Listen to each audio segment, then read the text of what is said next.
Maayong adlaw, nakahuna-huna ba mo? Kung unsaon, pagpaandar sa usa ka government building gamit lang ang kahayag sa adlaw? Karong adlawa, ato ang i-explore ang solar power system dinhi sa DPWH, Davao City District Engineering Office. Kini nga system makatabang sa pag-reduce sa atong electricity cost ag naga-contribute usab sa mas limpyo ug sustainable nga environment. Sugdan nato diri sa solar panels. Kining mga panels mao ang naga-capture sa kahayag sa adlaw o gina-convert kini into electricity. Ang output ani nga kuryente kay ginatawag na direct current or DC. Para sa sayon na istorya, and DC susama kini sa usa ka typical lamang na battery. Gikan sa solar panels, ang kuryente moadto sa inverter. Ang inverter mao ang mag-convert sa DC ngadto sa alternating current or AC. Kini nga klase sa kuryente mao na ang ginagamit sa atong mga opisina, sa masasuga, aircon, ug ubang electrical equipment.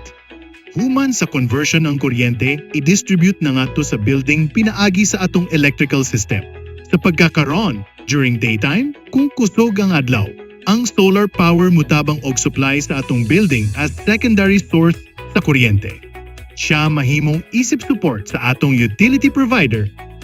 Aduna usab tay monitoring system nga nagatrack sa atong power generation. Makita nato dinhi kung pila ang energy nga na-produce og pila ang atong natipid over time. From sunlight to actual paggamit sa opisina, daghan kaayo ni og benepisyo.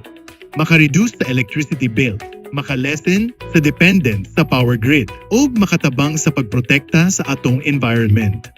Alang sa technical overview, kini nga system adunay installed capacity nga 100 kilowatt power og makaproduce og estimated nga 14,000 kilowatt hour kada bulan. Kini usa ka grid-tied system nga adunay proper protection devices sama sa circuit breakers o grounding system para sa safety o reliability. Bisan bisita matagadlaw, ang ato ang solar PV system padayon gihapon og hatag kusog. Pirmi present, pirmi kasaligan.